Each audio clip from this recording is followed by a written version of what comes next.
बेटीबंदी आहे, स्पर्शबंदी आहे, शुद्धीबंदी आहे. आता ह्या 7 बेड्या घेऊन ते झगडत राहिले हे तुम्हाला साधारणपणे माहिती आहे. आता आपण फक्त एवढाच विचार करूया आज की या 7 बंदीपैकी आज कुठल्या तुटलेल्या आहेत, कुठल्या नाहीत. उदाहरणार्थ व्यवसाय बंदीचं काय झालंय? व्यवसाय बंदी आज बऱ्यापैकी तुटलेली आहे मी असं म्हणेन. कारण काय झालंय की कुणी कोणताही व्यवसाय तत्वता करू शकतो. काही ठिकाणी मात्र आपल्याला असं लक्षात येतं, उदाहरणार्थ सफाई कामगार विशिष्ट जातीचेच दिसतात. म्हणजे हे सुद्धा आपण पुरेसं म्हणजे 100% अचीव करू शकलेलो नाही, याचं भान आपल्याला असलं पाहिजे. वेदोक्त बंदी आता तो मला वाटतं विषय राहिलेला नाही, कुणी कुठलंही हे करू शकतं.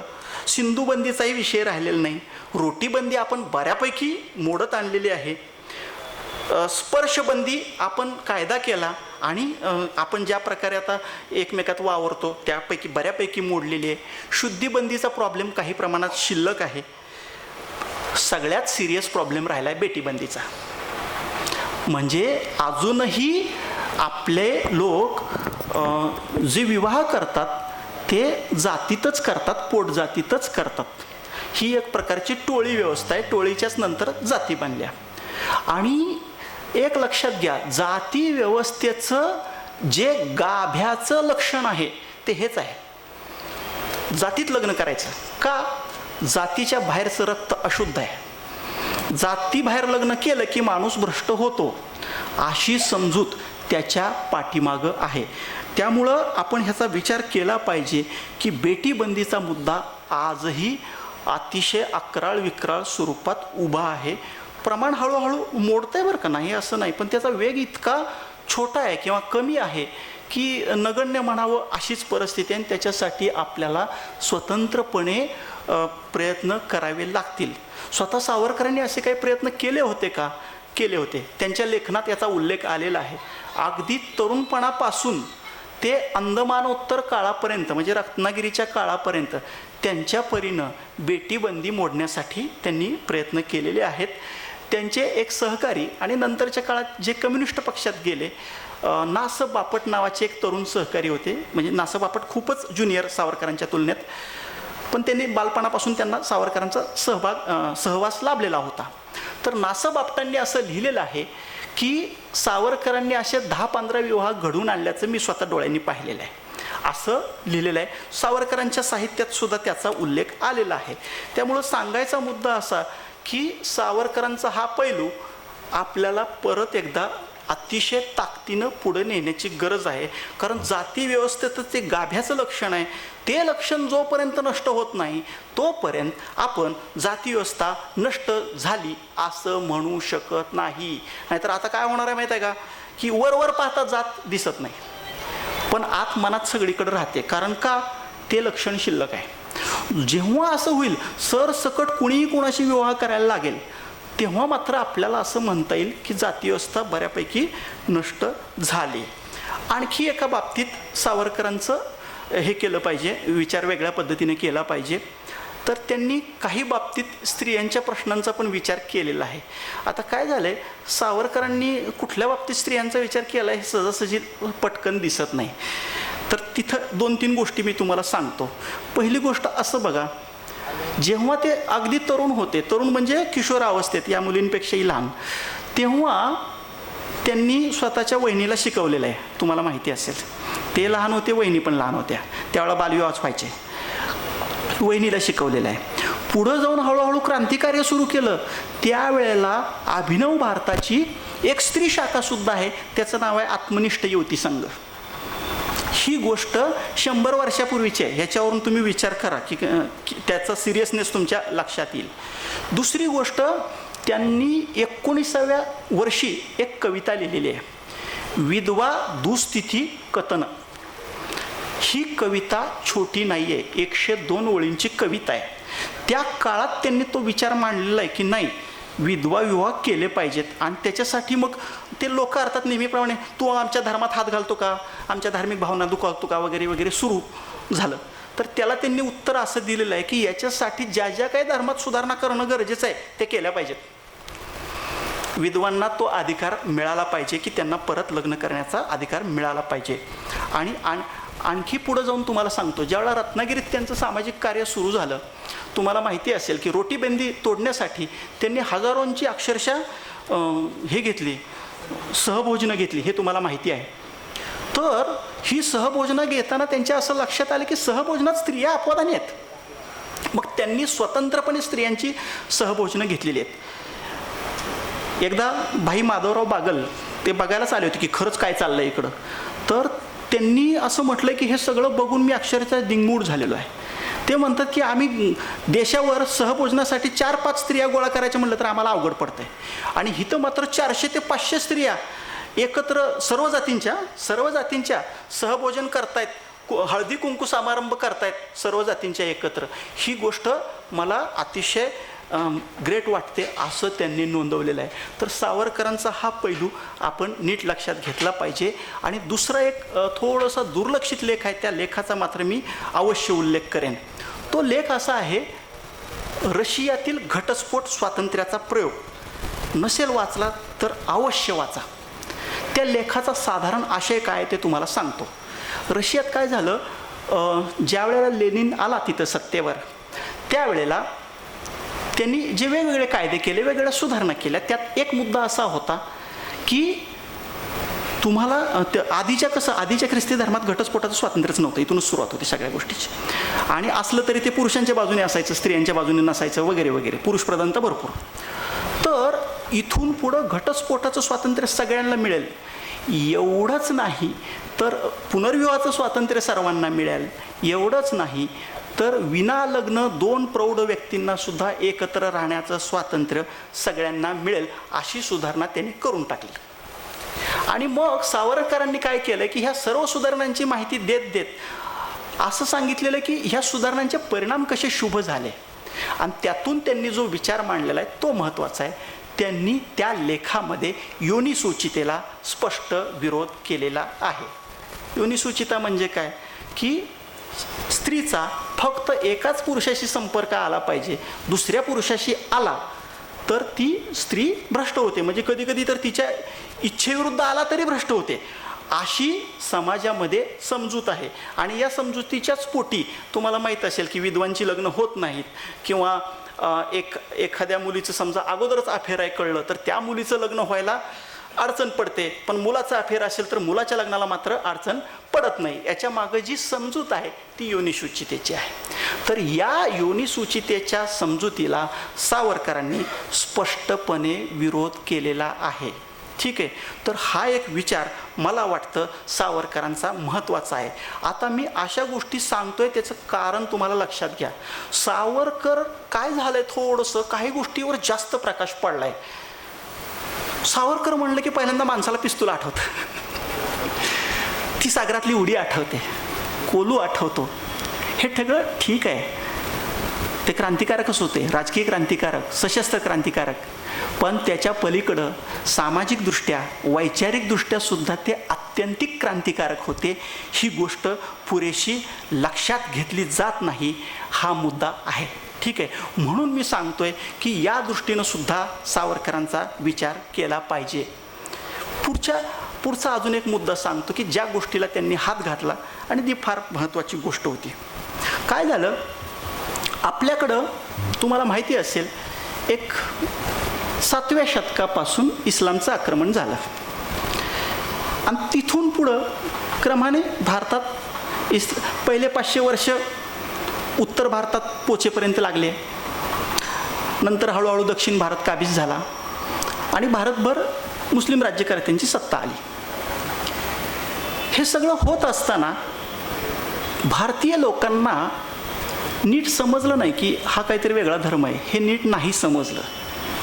वर्षानुवर्ष भारतीय लोक असं समजत राहिले, हिंदू लोक विशेषतः, की काय आहे, जसा हिंदू धर्म तसं मुस्लिम धर्म, इकडं राम असेल तिकडं अल्लाह असेल, किंवा इकडं शिवशंकर असेल तिकडं अल्लाह, असं काहीतरी. अशा समजुतीत भारतीय लोक वावरत होते. पुढं काय झालं, 19व्या शतकामध्ये इंग्रजांची सत्ता आली आणि इंग्रजांच्या सत्तेमुळं काही गोष्टी ट्रिगर झाल्या, त्यात म्हणजे आपली प्रबोधनाची चळवळ. म्हणजे आता इंग्रजी सत्तेचे तोटे खूप आहेत, सांगता येण्यासारखे आहेत, पण त्याची चांगली बाजू किंवा फायदेशीर बाजू, इष्टापत्ती म्हणा हवं तर, ती सुद्धा आपण सांगितली पाहिजे. आपल्याकडच्या सामाजिक सुधारणा किंवा प्रबोधनाच्या ज्या चळवळी सुरू झाल्या, नव्या विचारांच्या ज्या चळवळी सुरू झाल्या, त्या इंग्रज आल्यावरच सुरू झाल्या, ही एक गंभीर वस्तुस्थिती आहे. आणि मग भारतीय लोकांनी धर्माची चिकित्सा करायला सुरुवात केली. कारण काय माहीत आहे का, जेव्हा तुम्ही समाज सुधारणा म्हणता ना, तुम्हाला धर्माची चिकित्सा करावीच लागते. कारण काय असतं, ज्या ज्या रूढी किंवा परंपरा तुम्ही असं सांगता की ह्या चुकीचे आहेत, तेव्हा त्या परंपरांना कुठंतरी धर्म परंपरेनं बळ दिलेलं असतं. तुम्हाला त्या धर्माच्या परंपरेची म्हणा किंवा ग्रंथाची म्हणा चिकित्सा करावी लागते. तुम्हाला प्रश्न उपस्थित करावे लागतात, प्रसंगी टीका करावी लागते. आणि भारतीय लोकांनी ते केलं. तुम्हाला असं दिसेल की 19व्या शतकापासून ते नंतर 20व्या शतकाच्या शेवटापर्यंत खूप सारे समाजसुधारक आले आणि त्यांनी भारतीय धर्म, विशेषतः हिंदू धर्माची भरपूर चिकित्सा करायला सुरुवात केली. ठीक आहे, चालू ठीक आहे. आणि मग ह्या हिंदू धर्माच्या चिकित्सेचा जो परिणाम होता तो अर्थातच असा होता की भारतीय समाजामध्ये एक प्रकारची समाज सुधारणा चळवळ, एक प्रकारची धर्म सुधारणा चळवळ याला सुरुवात झाली. पण हे सगळं होत असताना सुद्धा तुम्ही असं बघा की बहुतांश सुधारकांचं लक्ष म्हणजे कोणाचंही जवळपास, अपवाद सोडूनच देऊ, अपवादांची नावं सुद्धा मी घेणारच आहे, की इस्लामच्या चिकित्सेकडे गेलेलं नाही. अगदी नावच घ्यायची झाली तर आपल्याला पहिलं नाव घ्यावं लागेल 19व्या शतकातलं, ते म्हणजे महर्षी दयानंद सरस्वती. त्याच्यानंतर दुसरं नाव घ्यावं लागेल ते म्हणजे लाला लजपतराय. त्याच्यानंतर दोन नावं महाराष्ट्रीयन आहेत, ती म्हणजे एक आहेत स्वातंत्र्यवीर सावरकर आणि दुसरे आहेत डॉक्टर आंबेडकर. तर ही नावं जर वगळली तर जेवढे म्हणून आपले काही थोर व्यक्ती होत्या, ह्या थोर व्यक्तीपैकी तुम्हाला कोणीही इस्लामची चिकित्सा करताना दिसणार नाही. खरं म्हणजे जवळजवळ 1300 वर्ष आपला संपर्क आलेला होता त्या परंपरेशी, तरीसुद्धा हे कुराण, हे हदीस किंवा त्यांचे जे इतर तफसीर वगैरे असतात त्याचा अभ्यास करावा, त्याच्याविषयी काही वाचन करावं, त्याच्याविषयी हिंदू लोकांना, काफीर लोकांना काहीतरी समजावून सांगावं, असं बहुतांश हिंदूंना वाटलं नाही. ह्याचं कारण एक असं होतं की बहुतांश हिंदूंना असं वाटत होतं की धर्म परंपरा मूलतः एकच असते. म्हणजे असं की जरी वेगवेगळे धर्म, म्हणजे आता ऋग्वेद काळापासून आपल्याला ती शिकवण मिळालेली आहे की वेगवेगळ्या देवतांना आपण पूजा करत असलो तरी प्रत्यक्षात सद्वस्तू एकच आहे. ज्ञाते लोक त्याला वेगवेगळ्या नावाने संबोधतात. हे तत्व साधारणपणे गेले 5000 वर्ष या भरतभूमीत उद्घोषलं गेलेलं आहे. त्याच्यामुळं ह्याच्या पलीकडे जाऊन काही वेगळ्या प्रकारच्या परंपरा असू शकतात असं भारतीय मनाला, विशेषतः हिंदू मनाला कधीही वाटलं नाही. आणि ह्या एका म्हणजे काय म्हणू आपण, ह्या हिंदू परंपरेच्या विरोधात, हिंदू मनाच्या मानसिकतेच्या विरोधात काही लोक उभे राहिले. त्याच्यातले मी तुम्हाला आत्ता 4 नावं सांगितली. तर पहिल्या फळीतले हे 4 नेते आहेत की ज्यांनी इस्लामची चिकित्सा करायला सुरुवात केली. आणि त्याच्या बाबतीत सावरकरांचं एक वेगळेपण तुम्हाला सांगून ठेवतो. सावरकरांनी इस्लामची चिकित्सा तर केलीच. तुम्ही बघा, इस्लाम किंवा मुस्लिम प्रश्नावर त्यांनी कमीत कमी निव्वळ इस्लामची माहिती देणारी म्हटलं ना, माहिती आणि चिकित्सा, तर 100-150 पानं तरी सावरकरांनी लिहिलेले आहेत. आणि मुस्लिम प्रश्नावर म्हटलं तर अजून खूपच लिहिलं आहे. आणि त्यावेळेला तो 11-11 प्रश्न होता. समोर आक्रमक राजकारण जिनांच्या रूपाने वगैरे उभं होतं. त्याची आता आज चर्चा करायचा तो विषय नाही आहे. परंतु या सगळ्यावर उपाय म्हणून त्यांनी काही गोष्टी सांगितल्या. एक तर पहिली गोष्ट तो प्रश्न समजावून सांगणे, त्याच्या पाठीमागं इस्लामचं तत्त्वज्ञान आहे असं स्पष्टपणे सांगून, पुरावे देऊन सांगून त्याची चिकित्सा करणं. आणि त्याच्यावर उपाय म्हणून त्यांनी जी गोष्ट सांगितली ती म्हणजे हिंदू संघटन. आता एक लक्षात घ्या, सावरकरांचं हिंदू संघटन हे सांस्कृतिक राष्ट्रवादातून आलेलं नाही, हा गैरसमज आहे. सावरकरांचं हिंदू संघटन सरळ सरळ जी काही सेमिटिक परंपरा म्हणजे मुख्यतः मुस्लिम आणि गौणतः ख्रिस्ती परंपरा हिंदू समाज आणि धर्म याच्यावर आक्रमण करत होत्या, त्या आक्रमणापासून हिंदू समाजाला वाचवण्यासाठी निर्माण झालेली विचारधारा म्हणजे सावरकरांचं हिंदुत्व आहे. सावरकरांचं हिंदुत्व सांस्कृतिक हिंदुत्व वगैरे काहीही नाही. सांस्कृतिक बाबतीत त्यांचं म्हणणं असं आहे की आपण आपल्या धर्मपरंपरेची पूर्ण चिकित्सा करत करत हळूहळू आपलं मानवी मन धर्ममुक्त केलं पाहिजे, हीच भूमिका आहे सावरकरांची. तुम्ही बघा त्यांच्या एकूण सगळ्या चळवळीमध्ये कुठेही तुम्हाला धर्माचा आधार घेतलेला दिसणार नाही. काही ठिकाणी ठीक आहे, आता देऊळ बांधावं लागतं वगैरे ते गोष्ट वेगळी आहे, पण तिथेही काय मुद्दा होता, माणसांना देवळात जाण्याचा अधिकार पाहिजे हा मुद्दा होता. नीट लक्षात घ्या, देवळं बांधलीच पाहिजे हा मुद्दा नाही आहे, कारण हळूहळू चिकित्सा करत त्यातनंही बाहेर पडायचंच आहे, हे लक्षात घ्या. इव्हन तुम्ही बघा, जेव्हा त्यांनी तो ध्वजाचा मुद्दा काढला तिथं कुंडलिनी एक फक्त ठेवलेली आहे. त्यात त्यांनी म्हटलं की आपल्या धर्मातला एकच भाग असा आहे की जो विज्ञानावर टिकेल, तो काय, योग. योगशास्त्र प्रयोगसिद्ध आहे असं त्यांचं म्हणणं आहे. मग योग टिकेल, मग बाकीचं ते म्हणले की पुरेसा पुरावा देता येत नाही. आणि सावरकर तुम्हाला माहीत आहे, जिथं पुरावा मिळेल तिथंच स्वीकारतात, पुढच्या गोष्टी सावरकर स्वीकारत नाहीत. आता हे सगळं हिंदू संघटन वगैरे करता करता सावरकरांनी आणखी एक गोष्ट केली जी मला फार महत्त्वाची वाटली. मी तुम्हाला सांगितलं की पहिल्या फळीतले 4 मोठे नेते आहेत की ज्यांनी इस्लामची चिकित्सा सुरू केली वगैरे, ठीक आहे. एक तर त्या काळात का नाही इस्लामची चिकित्सा कोणी करत नव्हतं. हिंदू संघटनाचा विचारसुद्धा अपवादाने फार थोडे लोक मांडत होते, त्यात सावरकर आहेत. आणि हे करत असतानाच त्यांनी अजून एक गोष्ट केली, त्यांनी हिंदूंबरोबर मुसलमानांना पण उपदेश केलेला आहे. त्यांनी म्हटलंय की मुसलमान जर विज्ञाननिष्ठ बनले तर त्यात हिंदूंचेही कल्याण आहे आणि मुसलमानांचे तर कोट कल्याणच आहे असं म्हटलेलं आहे. आणि म्हणजे काय हो का, शेवटी एकत्र तर राहायचं आहे. इथं एक लक्षात घ्या, सावरकरांचा विरोध मूलतः मुस्लिमांना नाही, इस्लामला मात्र आहे. नीट लक्षात घ्या, विरोध तत्वाला आहे. अर्थात तत्व पाळणारे विरोध करायला, त्यांना विरोध करणं माणसांना ते आलंच, त्याला इलाज नसतो. परंतु व्यक्तीचा व्यक्ती म्हणून द्वेष करावा हे सावरकरांच्या तत्त्वज्ञानात नाही.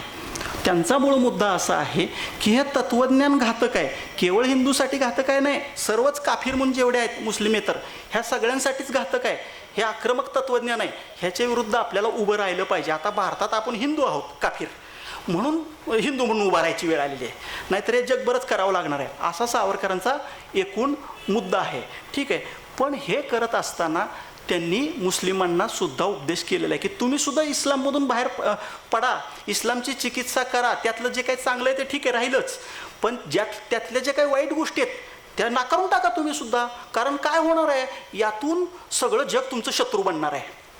आणि ही गोष्ट आता तुमच्या हळूहळू लक्षात आलेली असेल की सावरकर जे बोललेत ना, ती गोष्ट काही प्रमाणात जागतिक पातळीवर सुद्धा खरी आहे की सारं जग एका अर्थाने हळूहळू मुस्लिमांच्या विरोधात उभं राहते. हे केवळ भारतातच घडते वगैरे असं काही समजायची गरज नाही. तर मगाशी मी जसं सांगितलं की इस्लामची चिकित्सा करणारे अक्षरशः अपवादाने विचारवंत आणि नेते होते, त्यातली दुसरी एक गोष्ट आता सांगतो की मुस्लिमांना उपदेश करणारे मात्र हिंदूंमध्ये सावरकर हे एकमेव नेते होते. कोणीही मला आजपर्यंत माहीत नाही की ज्यांनी इस्लामची चिकित्सा पण केली आणि मुस्लिमांना पण उपदेश केला की नाही, अरे तुम्ही बाहेर पडा, तुमचे दोष तुम्ही स्वीकारा आणि त्या दोषातनं बाहेर पडा, असं म्हणणारे सावरकर हे पहिले हिंदू सुधारक आहेत. ठीक आहे, तर अशा प्रकारे सावरकरांनी जे एक विचारव्यूह मांडला, तो विचारव्यूह माझ्या दृष्टीनं अतिशय महत्त्वाचे आहे. आता फक्त एक शेवटचा मुद्दा सांगतो आणि माझं भाषण मी संपवतो.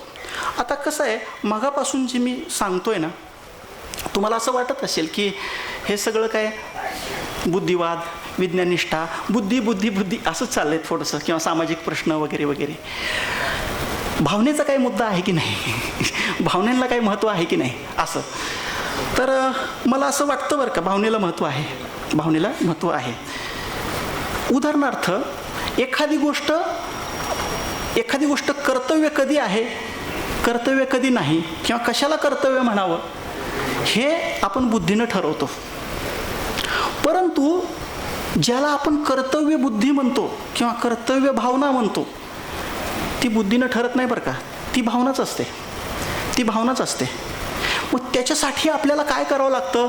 लहान मुलांसाठी ती रुजवण्यासाठी प्रयत्न करा किंवा स्वतः तसे कष्ट करा आणि त्यातून इतरांना प्रेरणा मिळते. म्हणजे काय माहीत आहे का, की कर्तव्य काय आहे हे बुद्धीनं सांगता येतं समजावून, पण कर्तव्य केलंच पाहिजे ही जी जाणीव निर्माण करणं आहे ना, ही जाणीव मात्र भावना आहे बघा, हे बुद्धीतनं येत नाही. त्याच्यामुळं हे बुद्धीचं आहे का तर आहे, आणि भावनेचं आहे का ते सुद्धा आहे. एकच फक्त उदाहरण सांगतो. न गोखले नावाचे एक चरित्रकार होऊन गेले, सावरकरांचे समकालीन होते. त्यांनी एक पुस्तक लिहिलं आहे, सावरकर एक रहस्य. त्यात त्यांनी एक वाक्य मांडले, देशभक्ती हा सावरकरांचा विचार नव्हता, विकार होता.